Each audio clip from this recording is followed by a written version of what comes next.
بسم اللہ الرحمن الرحیم۔ السلام علیکم۔ آج ہم سورۃ بقرہ کی ابتدائی 4 آیات ترجمہ اور مختصر تفسیر اور اہم عربی گرامر کے ساتھ سمجھیں گے، جس میں فعل ماضی، فعل مضارع اور اسم اشارہ شامل ہوگا۔ اعوذ باللہ من الشیطان الرجیم، بسم اللہ الرحمن الرحیم۔ الف لام میم، الف لام میم۔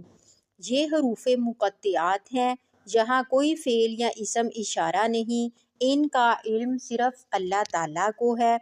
ذالک الکتاب لا ریب فیہ ھدی للمتقین۔ یہ وہ کتاب ہے، کوئی شک نہیں اس میں، پرہیزگاروں کے لیے ہدایت ہے۔ ذالک اس میں اسم اشارہ ہے، کتاب اسم ہے، اور اس آیت میں کوئی فعل نہیں ہے۔ قرآن مجید